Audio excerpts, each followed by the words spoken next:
3 minutes into that traffic stop with a taser buzzing inches from my neck and gravel biting into my palms, I realized something very clearly. This wasn't about a broken taillight, it wasn't about procedure, it wasn't even about authority. It was about whether I was going to leave that road standing on my own 2 feet or be carried away as another story nobody really wanted to hear. Yeah, that happened. And everything that came after changed my life in ways I still haven't fully processed. I wasn't doing anything dramatic that day, I was just driving. Quiet road, late afternoon light cutting through the trees. Radio low mind finally calm after checking on my mom. You know that feeling when you've been tense for a long time and suddenly your shoulders drop because you think you're safe for a minute. That was me. Then I saw the cruiser in my mirror, then another one. At first I told myself not to read into it. I didn't want to be that person who assumes the worst every time a badge shows up. But 15 minutes went by, same speed, same distance, every turn matched, and something in my chest tightened. Training doesn't shout, it whispers, and it was whispering, pay attention. When they boxed me in one car cutting in front, the other pressing close behind, I already knew this wasn't going to be a normal stop. I pulled over smoothly, hands visible, breathing slow. I did everything right. The loudspeaker barked at me to keep my hands where they could see them, and I cracked my window just a few inches, enough to speak, not enough to give up control. I asked what the problem was, calm, polite, steady. The officer who walked up didn't answer the question. He yanked my door open so hard it screamed, and the first thing out of his mouth wasn't a command, it was an accusation. A comment about the kind of person who shouldn't be driving a car like mine. You know what I mean? That moment where the air changes and you realize you're not being seen as a driver anymore, you're being seen as a problem. I stepped out slowly, hands where they could see them, heart beating, but mind clear. I felt someone crowd me from behind, way too close, deliberate. Face the car. I turned and the shove came hard enough to knock the breath out of me. My chest hit the hood metal, cold and unforgiving. I said it was unnecessary, that I wasn't resisting, and that's when a knee drove into my ribs and a voice told me to shut up.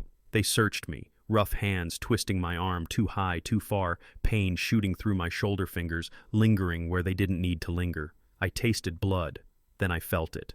Cold metal. A taser pressed right against my neck. The officer leaned in close, breath, hot, voice low and satisfied, like he was enjoying this. He said maybe this would teach me respect. I remember thinking how strange it was that he thought respect came from fear. I warned him quietly, not dramatic, not loud, just honest. He laughed. The taser crackled. And in that instant, everything narrowed down to a single point of clarity.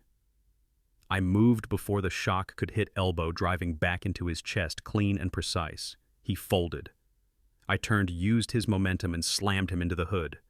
Another officer rushed me, all speed and no control. I dropped low, swept his legs, felt the impact through the ground as he hit. The third came in swinging, wild, angry. I redirected him, used my hip, sent him flying. It was fast, too fast for them to understand what was happening. Less than half a minute and 3 officers were on the ground, groaning, stunned. I didn't run, I didn't scream. I stood there, breathing, steady, hands down, watching sirens grow louder in the distance. I knew running would make me the story they wanted, so I waited. Their supervisor arrived like a storm, eyes locking onto me the second he stepped out of his cruiser. He didn't ask what happened, he asked what I did. I told him they assaulted me, tried to tase me, and I defended myself. He didn't want that answer. He swung his baton without warning. I stepped inside the arc, deflected it, stayed just out of reach. He swung again, missed again, face flushing deeper with every failure. By then, people had pulled over phones out recording. He saw them and panicked, ordered his officers to confiscate phones. That's when I knew this wasn't about the law. It was about control slipping through his fingers. I caught the baton mid-swing, twisted, and sent it clattering to the pavement. I told him the stop was illegal, and he knew it. He responded by ordering my arrest. The charges came fast and loud, assault, resisting, attempted murder, stacked high enough to bury me. At the station, they moved slow on purpose, every step designed to remind me who they thought held the power. I watched everything. Who avoided my eyes, who looked uncomfortable, who smiled like this was just another night. I saw officers carrying out hard drives, heard jokes about computer glitches, missing footage. Their supervisor came by my cell later, smug, confident, told me no judge would ever believe me. My word against theirs. Yeah, that happened too. One phone call changed the trajectory. My lawyer walked in and immediately felt the tension, the lies hanging in the air. By the time I got out, the media was already painting me as unstable, dangerous, the kind of person people are supposed to fear. Cruisers parked near my house, eyes everywhere. Then the retaliation started. 4 deputies tried to corner me in a parking garage the next morning. No lights, no cameras, just threats about accidents and silence. They weren't prepared. I documented everything and sent it straight to my lawyer. That night, I walked into a bar known for off-duty cops knowing exactly what loose tongues and alcohol do together. They bragged about deleted footage, friendly judges, how the system always backs them. Phones were recording before they realized what they were saying. When they figured it out, it was too late. After that, they tried to kill me.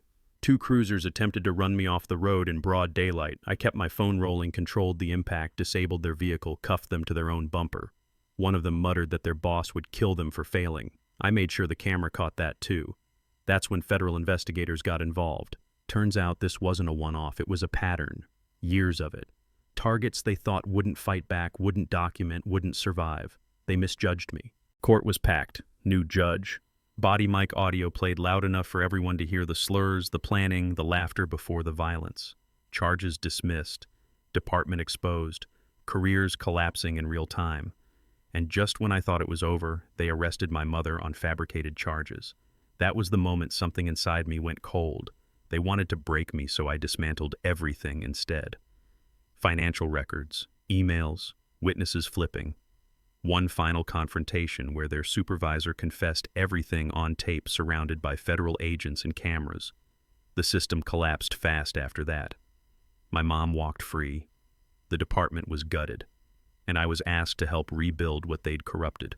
Here's the part I still wrestle with. None of this happens if I panic. None of it happens if I lash out blindly. None of it happens if I don't document, don't stay clear-headed, don't refuse to be reduced to the story they wanted to tell.